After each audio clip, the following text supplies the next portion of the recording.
Ao nosso estudo sobre o Espírito Santo. Aleluia! E eu vou falando hoje sobre os atributos divinos do Espírito Santo.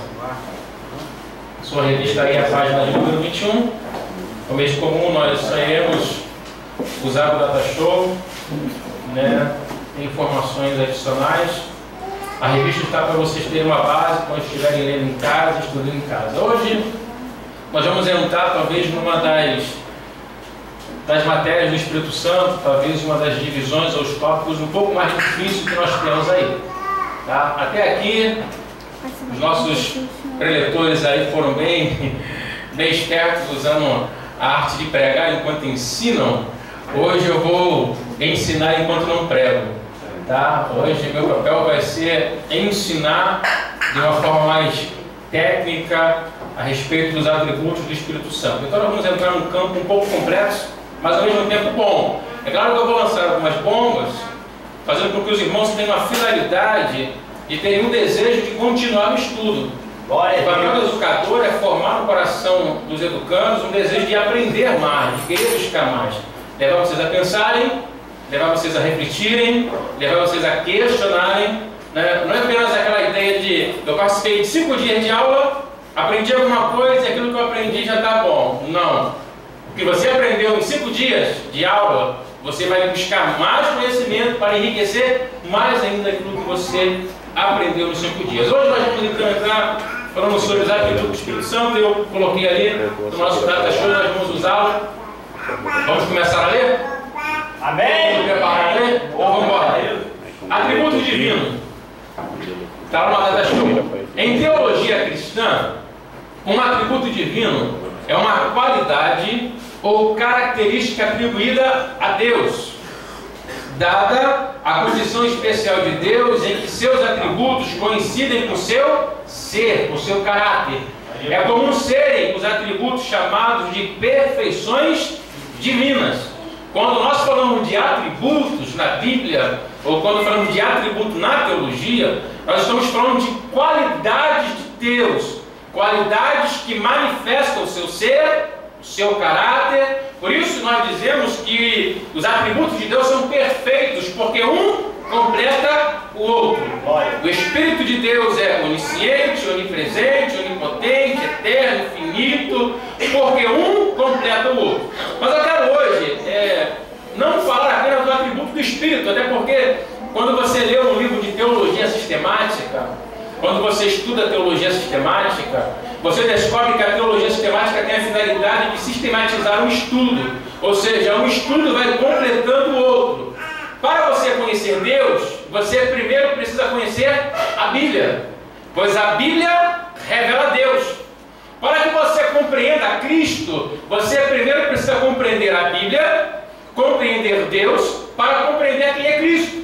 Para compreender o Espírito, precisamos conhecer a Palavra, Deus, Cristo e o Espírito. Então, o conhecimento é de uma forma gradativa. Eu só entendo o plano de salvação quando eu compreendo o homem e o seu pecado e a sua queda. Eu só entendo o sacrifício de Jesus no Calvário quando eu compreendo o papel reconciliador do Espírito, regenerando, convertendo, transformando o indivíduo. Então, dentro da teologia sistemática, eu quero hoje fazer uso dela para falar sobre os atributos da divindade. Então, eu vou falar do Pai, do Filho e do Espírito. Não necessariamente só do Espírito Santo. O Espírito Santo eu botei lá atrás, lá o comentário a mais, os irmãos que tiverem e-mail, vocês vão pegar isso aí. Tá? Eu fiz um estudo separado dos atributos do Espírito, mas eu quero falar dos atributos da divindade, em que eu vou falar Pai, Filho e Espírito Santo, para termos um conhecimento mais amplo do assunto e não estarmos limitados apenas ao Espírito, tá bom? Para entender isso aí melhor. Então, atributos são qualidades distintas de Deus,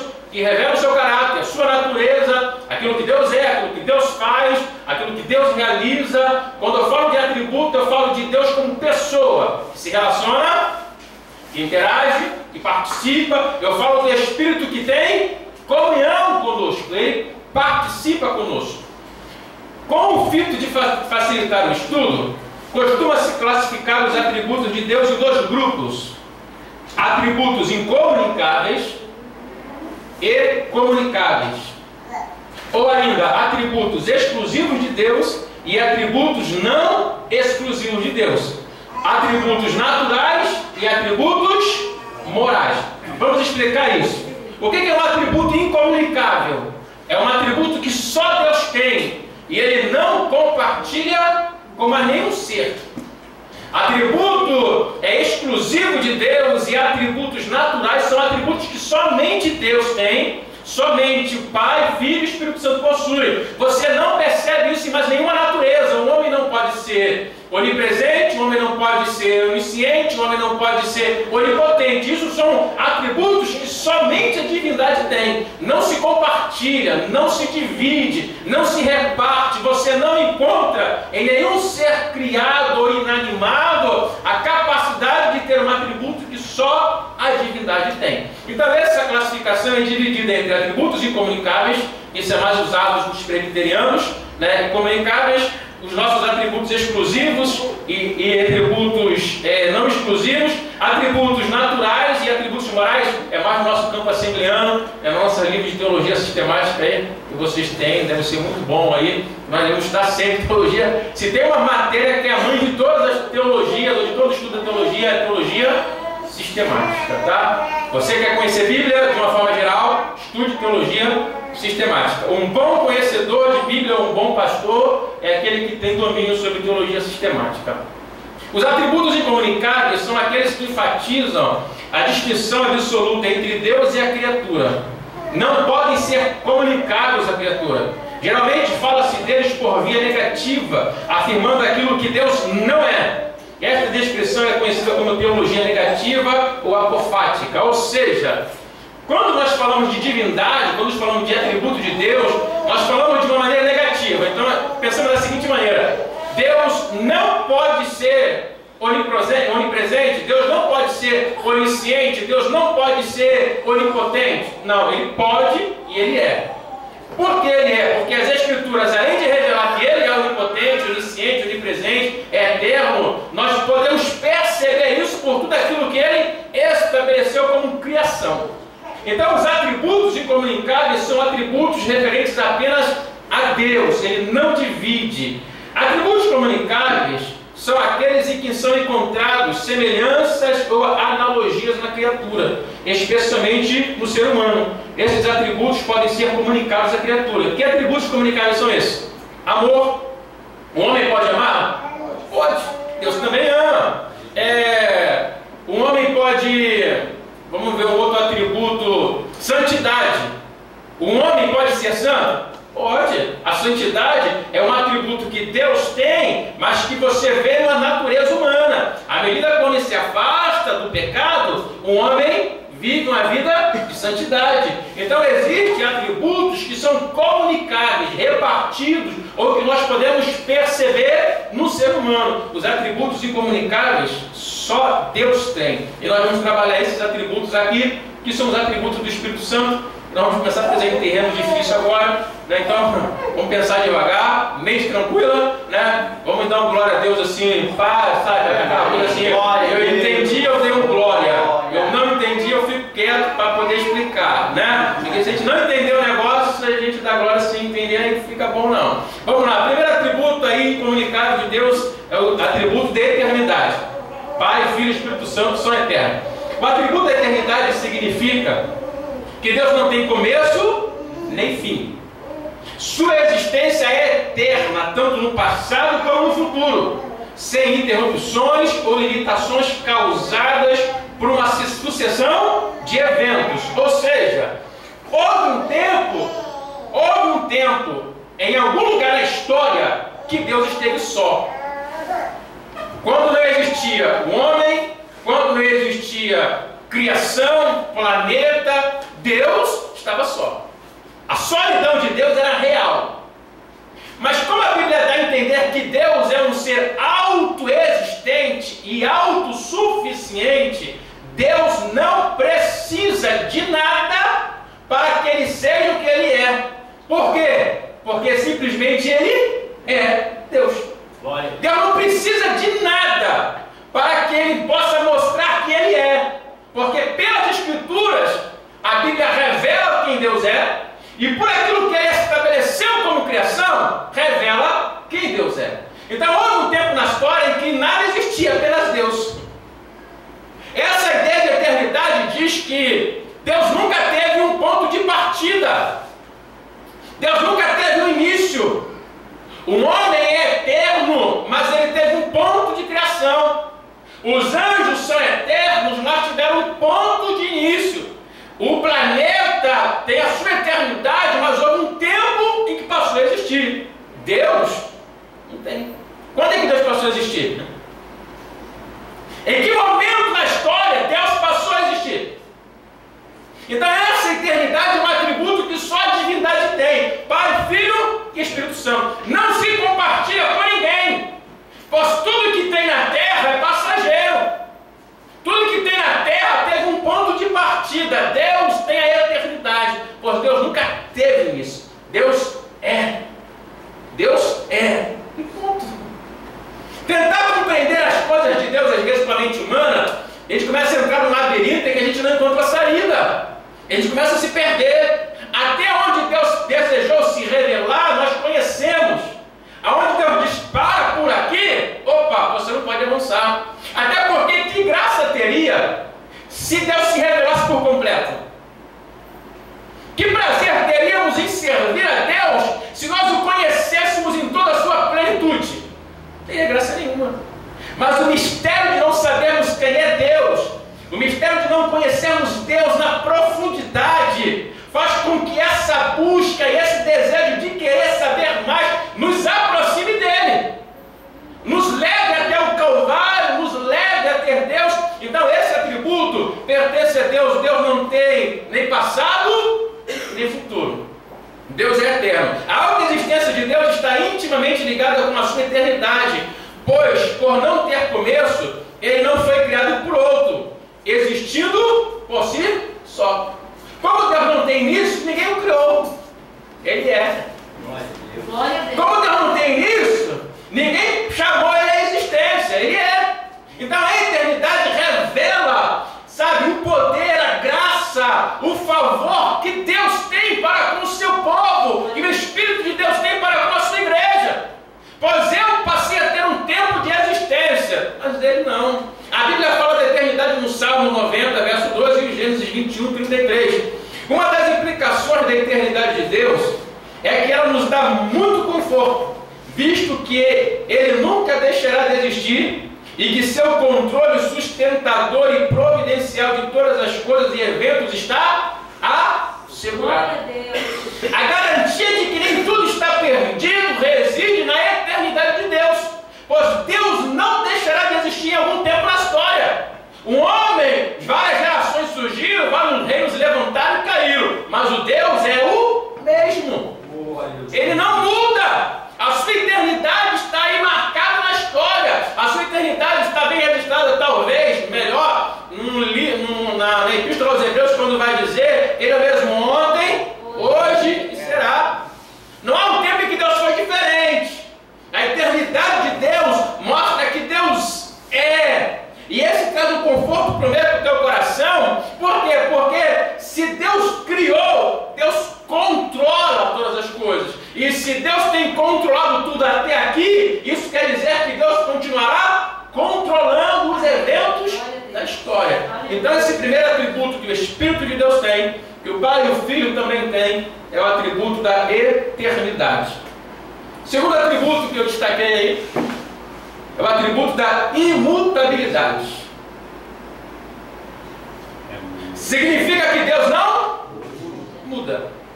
Quando eu falo mudar aqui, eu não estou me referindo porque talvez nós podemos pensar que esse atributo o homem também tem. Porque o homem pode mudar posições, o homem pode mudar, né, as suas escolhas. Aqui nós estamos falando de mudança de essência. Deus não pode decidir ser mal porque a sua natureza não permite. Ele é bom. Deus não pode mudar a essência de ser espírito para agora ter uma forma corpórea. Deus vai dizer, eu vou deixar de ser espírito agora e vou passar a ser agora algo que possa ser tocado, sentido. A imutabilidade de Deus é algo real. Por quê? Porque Deus não muda ao longo do tempo. Como disse Hebreus, vai dizer que Deus é. Em algum tempo na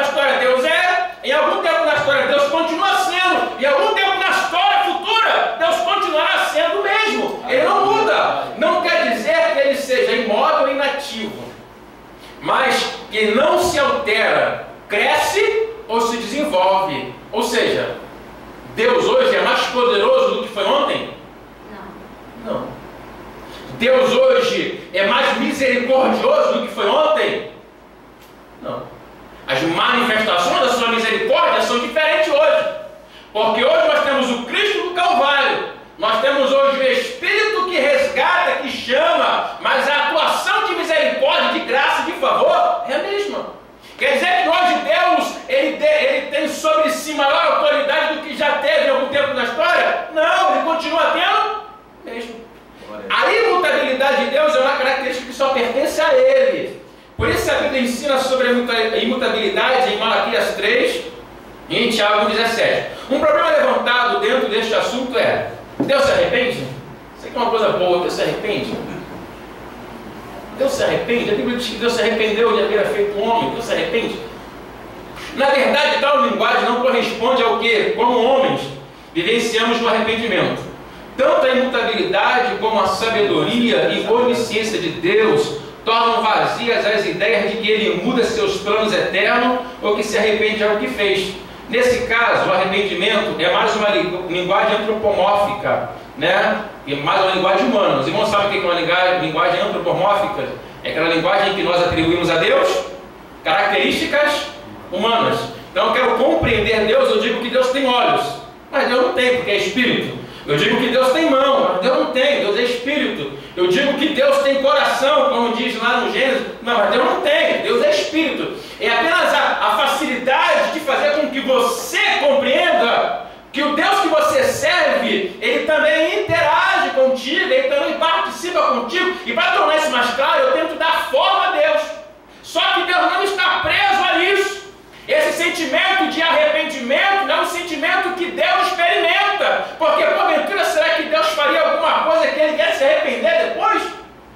Será que Deus criaria, chamaria a existência alguma coisa que Ele saberia que depois se arrependeria? Não, o arrependimento, usado no texto, é uma linguagem humana. Talvez melhor, ao dizer que de arrependimento, poderia dizer que Deus se entristeceu, pois Deus esperava mais do homem. Mas ao homem não fazer, Deus se entristeceu. Mas só como o autor ou o escritor tentando fazer uma linguagem humana, ele diz que Deus se arrepende. Aí entra esses problemas todos: se Deus se arrepende ou não se arrepende. Deus se arrepende, mas Ele se entristece quando o homem faz aquilo que não lhe agrada. Então essa palavra arrependimento é estar triste e não arrependido, tá, irmãos? Do que tem a ver. É porque Deus não pode se arrepender de nada do que criaram ou do que fizeram, na verdade. Há também o problema? Vou tirar a dúvida, hein? Há também o problema de vermos Deus tratando, olha só, há também o problema de vermos Deus tratando fatos iguais de maneira diferente durante a história. Deus tratar fatos iguais de maneira diferente da história. Isso também não quer dizer que Ele mude, mas que Ele executa seu plano para com o homem durante a história conforme os seus eternos propósitos. Talvez você vai ler um texto em que a Bíblia vai dizer que tanto Pedro como Tiago estão aprisionados, prestes a serem martirizados, a igreja está orando, e Deus, por sua soberania, poder, decidiu livrar um e matar o outro. Nós olhamos a misericórdia de Deus sendo muitas das vezes manifesta de forma diferente. A forma como Deus atua, nós observamos isso no nosso meio. Então, para pensar que muitas das vezes uma pessoa má, uma pessoa perversa, uma pessoa ruim consegue alcançar de Deus graça, e nós olhamos para outra pessoa que vive uma condição inversa, e muitas das vezes aquela pessoa não consegue alcançar graça de Deus, e a gente se pergunta: será que isso é justo? A questão é que Deus, Ele não está preso, Deus não é um ser imóvel, Deus se movimenta, Deus interage, de maneira que Deus trata cada indivíduo, como eu falei na aula passada, Deus trata cada indivíduo de forma pessoal. A uns Deus faz mais, a outros Deus faz menos, porque quem decide o que será feito, não sou eu, é Ele. Eu me lembro que teve um irmão que leu esse livro, Heróis da Fé, da CPAD, né, que fala lá dos grandes heróis. Eu Eu fico um pouco preocupado quando começa a ler muito livro que só exalta, exalta, exalta, exalta, e não apresenta nenhuma falha desses personagens. A gente acaba pensando que eles eram tão perfeitos que a gente não consegue chegar ao nível deles. Né? Seria bom retratar como a Bíblia. Quer falar desses grandes homens, também fala dos erros dele, das falhas que eles cometeram, para a gente nivelar. Quando eu leio assim, fala, poxa, eu também posso ser, porque ele errou, fez. Mas quando eu começo a ler esses personagens, aí eu lembro que o irmão, ele leu esse livro e falou assim, poxa, agora ele é pregador itinerante, ele falou, eu vou fazer isso também, eu vou orar 3 horas por dia, eu vou buscar para Deus fazer. E ele passou um período orando 3 horas, 4 horas por dia. Aí chegou uma vez que ele falou comigo, olha, eu orei e nada acontecia. Eu busquei igual esses homens aí, nada. Eu falei, por quê?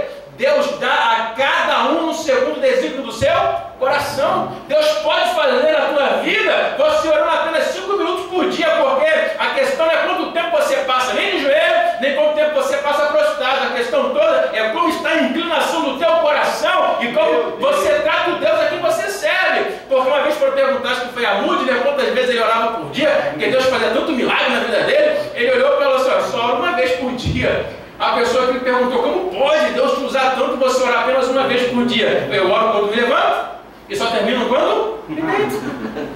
A questão da oração não é a inclinação do corpo, né? Só de joelho ou em pé. Não, irmãos. A questão toda é como é que eu me relaciono com Ele. Falar com Deus, eu posso falar em qualquer lugar. Oração é muito mais do que aquela coisa formal. Oração é um diálogo. Eu falo, aleluia, ele me escuta, aleluia. Também tem hora que ele quer falar, a gente tem que escutar ele, sair correndo depois que ora não, né, irmãos? Cuidado. A imutabilidade de Deus também nos conforta e encoraja, pois sabemos que suas promessas não falharão. O que Deus prometeu, ele vai cumprir. Não importa o tempo, ele vai cumprir o que te prometeu. Infinitude. Esse relógio é uma bênção, né? Deus é tão poderoso que podia parar o relógio. Mas ele não pode. Aí eu vou explicar, a gente vai entender. Não pode. Vamos lá, infinitude. Significa que Deus não tem limites ou limitações. Não é limitado nem pelo tempo, nem pelo espaço. As Escrituras descrevem essa qualidade divina. Infinitude não é a mesma coisa que onipresença. A infinitude aponta mais para a transcendência de Deus. O que é ser transcendente, irmãos? Quer dizer que Deus está num nível muito mais elevado que o nosso. Nós não podemos alcançar este nível. É por isso que Ele se revelou a nós. Por isso que Ele se deu a conhecer. Por isso que Ele se mostrou. Por isso que Ele se deu a ser conhecido, a ser revelado pelo nome. Então, essa ideia de infinitude quer dizer que Deus não tem limitações, né? Deus não pode ser limitado, como muitas vezes nós pensamos. Outra vez eu tenho uns corinhos, eu acho corinhos de fogo interessante, que tem muita heresia, mas a gente canta heresia assim, é que ele passa por aqui, Senhor, passa, quer dizer, eu tenho que dizer, Deus, o negócio é por aqui, né? Você tem que ser da minha maneira, a gente bota Deus dentro de uma caixa de fósforo e dizendo para ele que ele pode, que ele não pode. Não é assim. Deus não tem limitações, ele é Senhor. E essa ideia de limitação, né, irmãos, não está ligada à sua onipresença, mas a sua onisciência aponta para a imanência de Deus, já que Deus está presente em todos os lugares. Isso a gente vai falar ainda. Deus tem liberdade, é um atributo que eu achei interessante colocar aqui. Eu peguei dos meus irmãos presbiterianos aí, achei interessante. Deus independe das suas criaturas e da sua criação. Não há qualquer criatura que impeça Deus ou obrigue algo. Deus é. Há um livro interessante do pastor T.L. Osborne, Curar os Enfermos, Expulsar Demônios e Ressuscitar os Mortos, em que ele comete algumas heresias absurdas, em que ele vai falar da ideia de que quando Jesus chega no tanque para curar aquele homem que está 38 anos, Jesus curou todo mundo. Que Jesus, quando foi curar uma outra pessoa, Jesus curou todo mundo. Jesus saiu curando. E na oração da fé, ou na oração de alguma dessas igrejas triunfalistas, elas colocam Deus, elas obrigam Deus a fazer, porque está na sua palavra, e se esquecem de ler talvez um dos salmos, que vai falar do salmo de Amã, em que ele diz que ele foi escolhido para ser levita da casa, junto com Asaf. Ele era um homem de caráter exemplar, um homem fiel, um homem de tamanha integridade que prestava culto, mas desde a sua juventude ele sofria de uma enfermidade. E ele vai orar no verso de número 1, no verso de número 13, no verso de número 19. Ele diz a Bíblia que ele vai morrer doente, e Jesus não cura ele. Essa ideia de entender que eu não posso dizer para Deus o que ele tem que fazer.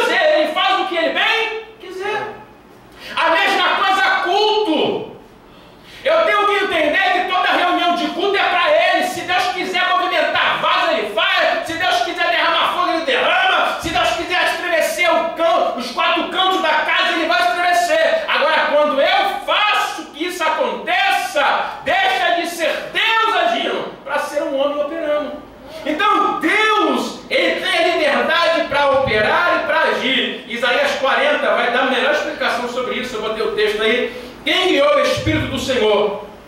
Ou como seu conselheiro o ensinou? Com quem tomou ele conselho que lhe desse entendimento e lhe ensinasse o caminho do juízo? Ele lhe ensinasse conhecimento e lhe mostrasse os caminhos do entendimento. Ele faz e não pergunta nada a ninguém. Deus não vai te perguntar se ele pode ou não pode curar. Quando ele quiser fazer, ele fará. Deus não vai te perguntar se pode ou não abrir a porta. Quando ele quiser fazer, ele fará. Deus tem liberdade. Isso é um atributo do Espírito, do Pai, do Filho e do Espírito Santo, irmãos. Isso nós precisamos entender dentro da casa, que se ele tem, nós também temos a liberdade nele. Mas essa liberdade de prestar culto e adoração, sabendo quem Deus é. Isso significa que Deus é livre para tudo? Se Deus tem liberdade, Deus é livre para tudo? Na verdade, ele é limitado apenas pela sua própria natureza. Assim a santidade dele o impede de pecar e a eternidade de Deus o impede de morrer. Deus não pode morrer porque ele é eterno. E Deus não pode pecar porque ele é santo. Então, Deus pode tudo? Pode, mas também não pode. Deus é todo poderoso? É. Mas ele pode tudo? Pode, mas não pode. Ele pode, mas não pode. Ele pode fazer o que ele bem quiser? Pode. Mas ele não faz porque a sua natureza limita. Deus pode fazer com que o pé de manga nasça goiaba? Pode. Mas se ele estabelecer uma lei de que pé de manga tem que nascer manga, ele não vai botar goiaba lá. Quem bota é um homem, fazendo mutações, transformar. Deus não. Então Deus tem o seu limite em si mesmo. A sua própria natureza limita o próprio Deus. Então Deus tem liberdade, mas não pode fazer tudo o que ele quiser. Tá, irmãos? A perfeição de Deus não é afetada por esse tipo de limitação e se mantida. A liberdade de Deus nos mostra que ele não tem quaisquer obrigações para conosco, a menos que ele mesmo queira se comprometer. Desse modo, não temos qualquer direito de fazer cobranças a Deus. É porque tem que ser feito. Não é porque ele prometeu que ele vai ter que fazer. Não é porque ele disse que ele é obrigado a fazer. Não é. Deus tem a liberdade, irmãos, de fazer o que bem entender. Aquilo que está na palavra concernente à salvação, a obra do Espírito Santo, a obra salvadora de Cristo, isso é um fato, isso é inquestionável. Deus tem que fazer quando está na sua palavra. Agora, aquilo que é uma coisa do convívio, do relacionamento, da intimidade com Deus, é assim. Deus tem a liberdade para agir. Peraí, então não dá para ficar botando Deus dentro de parede, aí obrigando Deus a fazer as coisas. Se Deus ficar com raiva, mandar um raio do céu, fica ruim aí, vai ficar obrigando Deus aí. Deixa Deus com raiva para você ver o que vai acontecer. A onipotência da divindade, né? A onipotência, esses negócios aqui são bons demais. Deus pode fazer qualquer coisa compatível com a sua própria natureza. Mesmo podendo tudo, o que ele escolhe fazer ou não tem motivos que só ele conhece. Tem que haver propósito, razão. Por quê? Deus não cria algo se não tiver propósito. Deus não faz algo se não tiver propósito. Deus não vai fazer. Aos clássicos faz uma falácia aí, um jogo de palavras, dizendo: se Deus é todo poderoso, será que ele pode criar uma rocha tão grande que ele não possa erguer?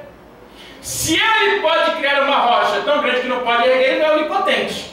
Se ele não pode criar uma rocha tão grande, então ele não é onipotente, né? Olha só um jogo de palavras que fica brincando com Deus. Só que na verdade nós nos esquecemos que Deus é todo poderoso e pode fazer o que ele bem quiser, contanto que aquilo que ele faça tenha propósito. Se não tiver propósito, vai fazer para quê? Somente para agradar a Deus. Se ele faz como tem propósito.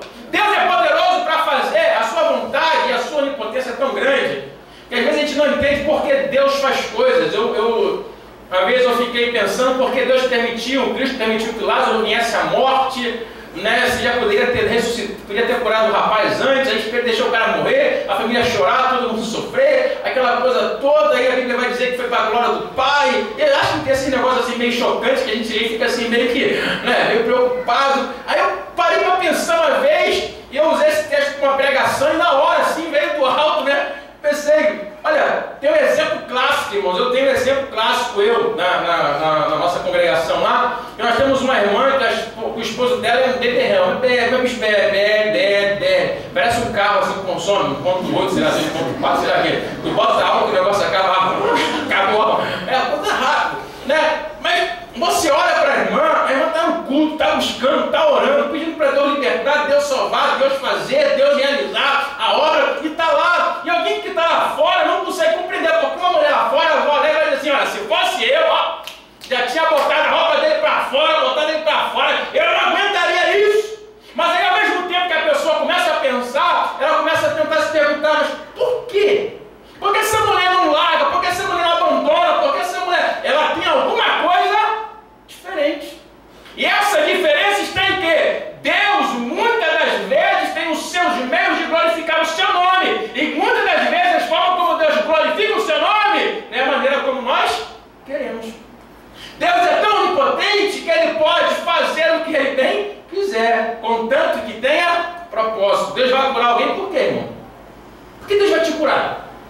Porque está na Bíblia? Não, tem que ter um propósito. A Bíblia fala que nós não podemos ter doença no corpo, que Ele errou. Tem que ter um propósito. Vai curar simplesmente para você ficar curado? Simplesmente para isso? Porque a obra de salvação é isso. Só que a Bíblia diz que a maior obra de salvação foi realizada na cruz. Quando fomos resgatados pelo sangue de Cristo, fomos readmitidos ao corpo de Cristo novamente. Agora, como diz o salmista, né, irmãos, o novo cântico, o nome é escrito no livro da vida, sabe, uma nova roupagem, estando no Senhor. Isso é a principal obra que Cristo fez. É a principal obra que Deus fez. Todas as demais coisas são apenas consequências. Se Deus quiser fazer, Ele vai fazer. Se Ele não quiser fazer, não tem problema. Porque tudo que Ele tinha que fazer, Ele já fez por mim e por você. O que vier depois é apenas consequência. Não precisamos de mais nada extra, porque o que precisávamos para a salvação já foi feito. O que precisamos agora é apenas manter a nossa salvação. Salvação vem de graça, mas tem preço. Ela vem de graça, mas tem preço. Custa caro. E não mantém ela não para tu ver se tu não, sei lá, dá uma vacila aí e se perde no meio do caminho. Deus pode fazer qualquer coisa, contanto que não vai contra a sua natureza. Mesmo podendo tudo, o que Ele escolhe fazer tem que ter motivos que só Ele conhece. Nós não conhecemos alguns motivos de Deus, mas Deus faz, porque só Ele sabe. Quando eu olho para Gideão, Deus olha e diz, o anjo vai dizer, homem valente. Pô, mas eu estou vendo um cara covarde, frouxo, medroso, sem coragem, escondido no meio do lagar, malhando trigo ali, com medo. Mas Deus não está vendo ali. Deus está vendo lá. O covarde de hoje será o valente de amanhã. Então Deus não vê agora. Para Deus não tem essa limitação ontem, hoje e amanhã. Para Deus ontem, o amanhã é hoje. Deus está vendo tudo agora. Eu olho nas perspectivas de amanhã. Deus está vendo agora. Então para Deus não existe o amanhã, para Deus existe ontem. Para Deus existe agora. Nós é que sofremos com a angústia do sábado. Estão preocupados com o sábado. Mas nem o sábado, Deus não está nem com o sábado, porque Deus já está vendo o sábado. Então, Deus pode. Tem coisas que Deus faz, só Ele conhece. Porque Deus vai fazer só? Porque Deus vai salvar um, porque Deus não vai salvar o outro, né? Ou fazer a obra, porque Deus vai curar um, porque Deus não vai curar outro, porque Deus escolheu Pedro, deixou Tiago morrer, porque Deus não curou Amanda, a sua enfermidade. Só Deus sabe. A Bíblia está repleta de textos que falam sobre a onipotência da divindade, né? Que estão os textos aí. A onipotência de Deus tem limites? Sim, tem. O Espírito de Deus tem limite? Tem, irmão. Ele é todo poderoso? Tem. Deus tem limitações naturais. Ele não pode contra a sua própria natureza. O que Ele falou na sua palavra, Ele vai cumprir. Ele não pode contra a sua própria palavra. Ele tem limitações autoimpostas por Ele mesmo, limites que Ele mesmo estabeleceu. Não podemos fazer com que uma corrente de águas que corra por esse curso natural venha mudar o seu curso. Deus não pode fazer. Deus é poderoso, mas Ele não pode interferir na lei que Ele mesmo estabeleceu como regra. Aquilo que Deus estabeleceu não pode mudar e tem as suas limitações por definições. Deus não pode fazer com que 2 mais 2 seja 6. 2 mais 2 tem que ser 4. Não tem como. Deus não pode fazer com que um triângulo tenha 4 pontas. Não pode. Por quê? Deus não pode ir contra aquilo que Ele mesmo estabeleceu. Por isso, Deus é onipotente? É. Mas Deus tem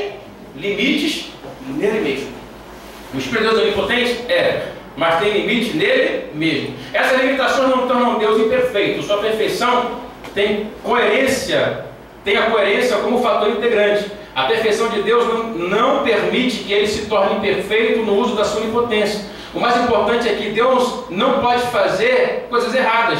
Em relação ao cristão, o poder de Deus é principalmente relevante quanto ao Evangelho, a segurança e a ressurreição. O poder de Deus se revela na obra que ele faz na nossa vida. Pois só Deus sendo onipotente para pegar um pecador na sarjeta, transformar e fazer ele homem de bem. Só o poder de Deus para fazer isso. Se nós transformarmos alguém, essa transformação será passageira. Eu tenho algumas reservas, eu particularmente tenho algumas reservas com a forma como nós tratamos indivíduos dentro da igreja. Nós temos, alguém uma vez me chamou para trabalhar no centro de recuperação e disse: irmão, eu não trabalho no centro de recuperação porque eu tenho algumas reservas. Muito cuidado. Porque eu já fui no centro de recuperação, assim, a gente pega um cara drogado, a gente leva ele para o centro de recuperação, a gente bota ele isolado da sociedade, para se desintoxicar, aquela pessoa fica tendo aqueles delírios, e a gente empurra Bíblia para ele de manhã, Bíblia para ele de tarde, Bíblia para ele à noite, oração de manhã, oração de tarde, oração de noite, é culto, 3, 5 meses, 6 meses depois ele está na rua de novo. Você vai ver de novo, ele voltou de novo para a droga. Porque a gente acha que Jesus vai resolver tudo. E esquecemos que muitas vezes para tratar um dependente químico nós precisamos de um psicólogo, para saber as causas, o porquê daquela situação, os conflitos familiares que ele tem. Precisamos de um psiquiatra para poder fornecer um medicamento que nesse período que ele está passando pela desintoxicação ele possa ter um medicamento alternativo para não provocar tanto choque nele, tanto trauma nele. Precisamos de assistentes sociais para saber como reintegrar. A gente quer primeiro fazer o seguinte: empurra Jesus por goela abaixo. A pessoa fica, daqui a pouco volta de novo. Agora trata o indivíduo da maneira correta. Oferece aquilo que Deus nos deu como recursos naturais para tratar o indivíduo. E vamos dando Jesus, ofertando Jesus, ou apresentando Jesus de forma paulatina, gradativa, permitindo que Cristo seja gerado. Mas o Espírito de Deus pode fazer? Pode. Só Deus pode fazer. Quando o homem faz, o negócio sai ruim. Estou quase acabando. Esse negócio de hora de vocês não é fácil. Onipresença. Significa que Deus está presente em todos os lugares. O texto clássico sobre a onipresença de Deus é o Salmo 139. Deus está em todos os lugares. A onipresença não é o mesmo que panteísmo, que iguala o universo a Deus. A distinção entre Deus e a criação, apesar de a sua presença estar em toda parte. Ele não se torna difuso ou transposto pelo universo. Aprendemos com a onipresença que ninguém pode fugir de Deus e que Ele está presente em todas as circunstâncias da nossa vida. O salmista melhor declara essa ideia da onipresença quando ele vai dizer: se eu descer, tu está lá, Senhor. Se eu subir, tu está lá. Não há como me esconder da tua face. Deus está presente? Sim. Glória a Deus. Pode estar atuando? Não. Presente está. Alguém uma vez me perguntou: pastor, se Deus está presente em todos os lugares, Deus está presente na macumba? Peraí, cara, Deus está lá, a sua presença está lá, mas a sua atuação não está. Deus está vendo tudo que acontece naquele cenário. Não está encoberto aos olhos de Deus o que está acontecendo ali, mas Deus não está atuando. Porque para a atuação divina, Deus precisará de um canal. Esse canal será sempre um indivíduo, para que a sua presença se torne manifesta em algum lugar. Agora, Deus está presente em todos os lugares. Por isso, não há como nós nos escondermos de Deus onde estivermos, do Espírito Santo de Deus onde estivermos. Não pense você que você saiu daqui de Nova Campina, do Parque Paulista, e você indo lá para o Cafundel de Judas, e você cometeu um pecadozinho escondido, Deus não está vendo. Deus está vendo tudo. Sempre tem um olhinho vendo. Moisés vai matar o egípcio, pensa que ninguém está vendo, esconde o bicho. Aí lá na frente tem uma outra briga, e Moisés vai intervir, alguém levanta: opa, tu vai fazer comigo a mesma coisa que tu fez com ele? Sempre tem alguém. Se tem um olho carnal olhando, imagina. Aleluia. Então não adianta pensar, interessa se esconder. Deus está presente em todos os lugares. Se Ele está presente, Deus está consciente de todas as aflições que nós passamos.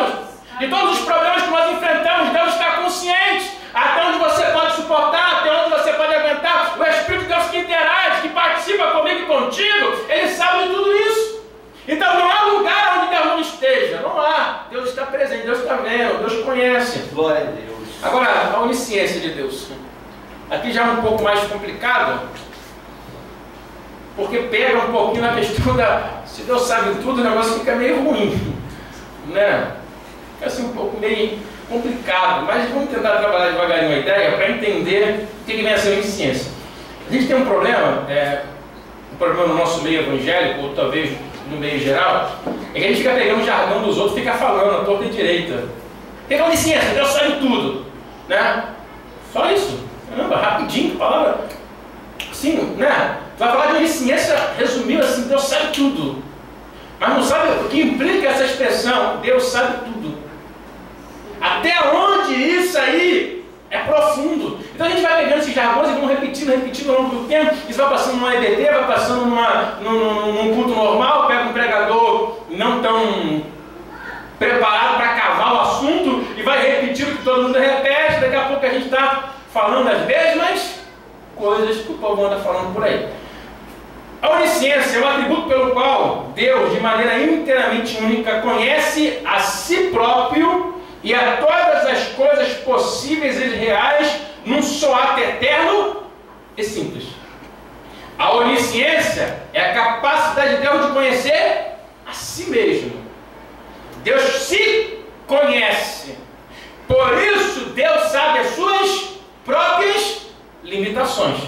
Porque Ele conhece a si, Ele conhece todas as coisas possíveis que Ele criou em um ato simples e eterno. Você não pode perguntar tudo e qualquer coisa sobre Deus e Deus sabe. Deus conhece. Acho que é um texto de Isaías que vai dizer que nós somos um vaso feito na mão do oleiro e Deus nos conhece, nos esquadrinha. Não por fora, mas por dentro. Ele conhece, Ele sabe, Ele sonda. A grande pergunta, talvez, eu percebo alguns irmãos usando muita expressão assim: irmão, Deus está me provando, mas estou passando na prova, mas qual é a finalidade da prova? Para provar para quem? E provar o quê? Irmão, Deus está me provando, mas provando você para quê? O que Deus quer saber de você, que Ele já não saiba? O que Deus quer conhecer de você, que Ele já não conheça? Deus está provando a minha fé, quer dizer que Deus não conhece o tamanho da tua fé? A grande questão é que a provação, ela existe para provar não a nós, não para provar a Deus, mas para provar a nós alguma coisa. Às vezes é um crente santarrão, né? Eu gosto muito de crente santarrão, às vezes assim, né? Porque há uma grande diferença entre crente espiritual e crente que tem espiritualidade. O crente espiritual é aquele crente que vê o diabo em tudo. O crente espiritual é aquele crente que vive o tempo inteiro no monte orando, que vive o tempo inteiro jejuando, que vive o tempo inteiro, é espiritual, é terra e espiritual. Mas quando está lá fora no meio do povão, é pecador igual a eles. Ter espiritualidade é bem diferente. Ter espiritualidade, você muitas vezes não está no monte, muitas vezes você não está aí, né, nessa busca frenética de poder. Mas você que nem aquela árvorezinha que tu passa ali na linha vermelha, aí você vê aquelas garçazinhas com a peninha toda branca, pisando na lama para pegar aquelas piabinhas. Você já observou que ela pisa na lama, mas não suja a roupa? Espiritualidade, ter espiritualidade é você andar nesse mundão todo de trevas e não manchar tua veste espiritual. Então, nós precisamos tomar muito cuidado, porque a aprovação é para provar a mim alguma coisa. Eu estou me achando cara, porque eu orei, porque eu busquei, e porque eu falei um ré, pré, e pré-plu, né? E eu falei um mistério, ou um negócio, acho que Deus já está comigo, aí eu já quero pegar e já quero fazer. Aí Deus, peraí, opa, vou mandar uma provinha, porque era para ele estar aqui. Ele está aqui, já acha que é o último pacote do biscoito, olha, o último biscoito do pacote. Ele é para estar aqui, o cara está aqui, já acha que é alguma coisa? Peraí, vou mandar uma prova, para ele saber aonde ele está. A prova serve somente para provar a mim alguma coisa, não para Deus. Deus conhece. A onisciência de Deus faz com que ele se conheça e que ele conheça as coisas que ele criou e chamou de existência. Por isso, a onisciência de Deus é muito mais do que isso que nós pensamos, saber tudo. 5 minutinhos já vou acabar. Não, só 25, 5 minutinhos, vai tomar meu tempo. 5 minutinhos, um debate. Isso, né? Aí é sobre me dá 5 minutinhos. Conclua, por favor, candidato. Vai no relógio. Rapidinho, irmãos, ó. Nós temos aqui dentro da onisciência de Deus algumas divisões que eu coloquei aqui que servem para nós observarmos e vermos. Primeiro, que Deus é arquetípico, ou seja, Deus conhece o universo como ele existe em sua própria ideia anterior à sua existência, como uma realidade finita no tempo e no espaço. Ou seja, Deus já conhece o universo antes mesmo dele ter existido. Deus já conhecia tudo, Deus já sabia tudo. A onisciência de Deus fala de ser inato e imediato. Não resulta de uma observação ou de um processo de raciocínio. Deus não depende que as coisas aconteçam para que ele tenha conhecimento. Deus já conhece todas as coisas, mesmo depois que elas aconteçam. Aí surge uma pergunta, que eu vou acabar aqui, talvez, para nós encerrar, porque vocês falam muito. É uma coisa que eu fico me perguntando e pensando, e os irmãos podem ficar pensando depois.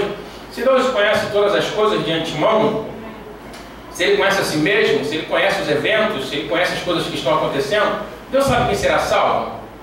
Bom, Deus já conhece os que serão salvos. Deus já conhece, Deus já sabe todos que serão salvos.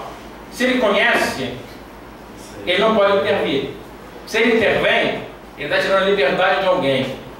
Mas tem uma característica nos atributos que nós chamamos de onipresença, que onipresença é presciência, que é a capacidade de conhecer as coisas pelos eventos que vão ocorrendo, né? Como eu sei que alguém pode ser ou não salvo?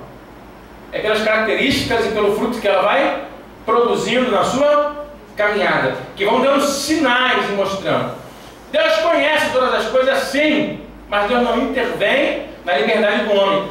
A maior prova do amor de Deus, a maior prova que Deus ama um homem, é o inferno. É a maior prova que Deus ama um homem, é o inferno.